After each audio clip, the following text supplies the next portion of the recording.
boomerangs, bombs, dungeons, magic swords, puzzles, and green tunics. Welcome to The Legend of Zelda.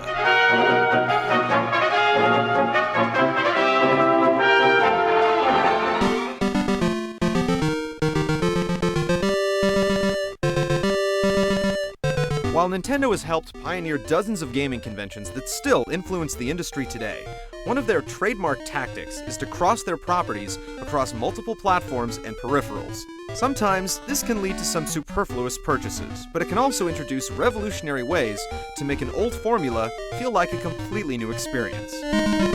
After Link made his daring jump into the third dimension with two successful games for the Nintendo 64, Nintendo joined forces with Capcom to continue the fantasy franchise.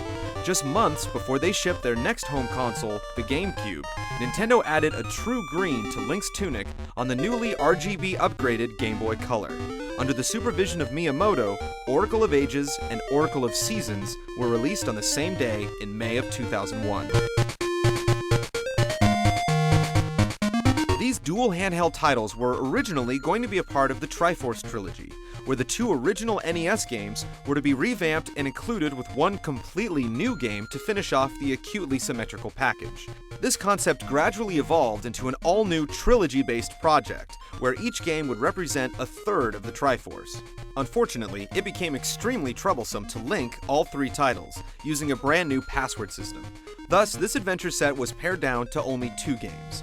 Each would be able to stand on its own, but they could also be joined together by using passwords to transfer your progress.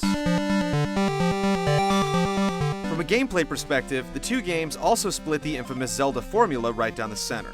Oracle of Ages was primarily puzzle-based for the brain-teasing, labyrinth-exploring crowd, while Oracle of Seasons was more action-oriented for those who favored adventuring with the sword and bow.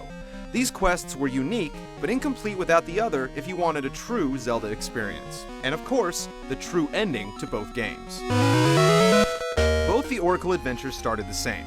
On one of Link's frequent visits to the dimension-shifting, glistening gold relic in the Temple of the Triforce, presumably to make sure no one had stolen it again, he was voluntarily pulled into a portal that spit him out in either the world of Labrena or Holodrum.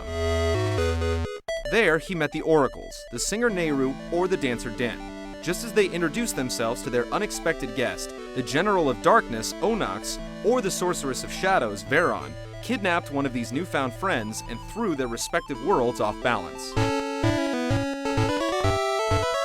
Labrena's flow of time was disrupted, and Link would have to find the 8 essences of time to set it right again. To do this, he could travel 100 years into the past, and then back to the present, changing events and rewriting history as he made each trip back and forth. Holdrum's passage of seasons was adversely affected, and Link was required to wave a magic wand to alter the world between them, allowing him to access different areas. Holdrum's map was bigger than Labrena, but the Ages world was doubled up due to the alternate time periods. Fans could either choose the playstyle they preferred from two technically similar but thematically different journeys to Hyrule and beyond, or combine them for one of the most elaborate quests Link's ever quested.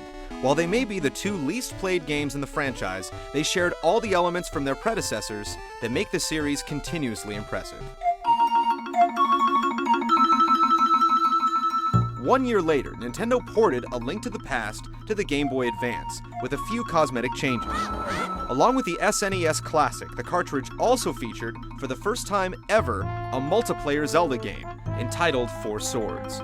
While the game might have been thought of as just a bonus feature, it was a solid Zelda game. However, finding 3 friends with GBA to GBA adapters and copies of the game was another story.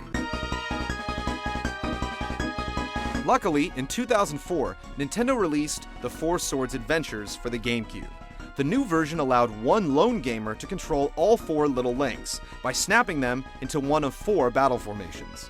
The game was much more linear than any Zelda title before it, with no connecting overworld. It was clearly built as a party game or cooperative quest. Similar to how the Oracle twins did a cartridge crossover, Four Swords was designed to transfer data, this time between consoles, via a GameCube to GBA cable.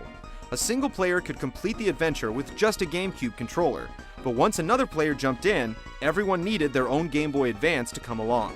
Your perspective would shift from the TV to the handheld in dungeons, caves, houses, and other interiors. Four Swords also marked the return of Dark Link, a doppelganger the good Link faced in Zelda 2 and Ocarina. had adorable cartoon animation, several head-scratching zone-swapping puzzles, and a top-down perspective with polished lighting, characters, backgrounds, and special effects. Technically, it was the closest thing to a true Link to the Past sequel fans had seen since 1992. While these games might not have been as commercially successful as their gold-plated predecessors, they showcased Nintendo's willingness to try new things and experiment with their technology.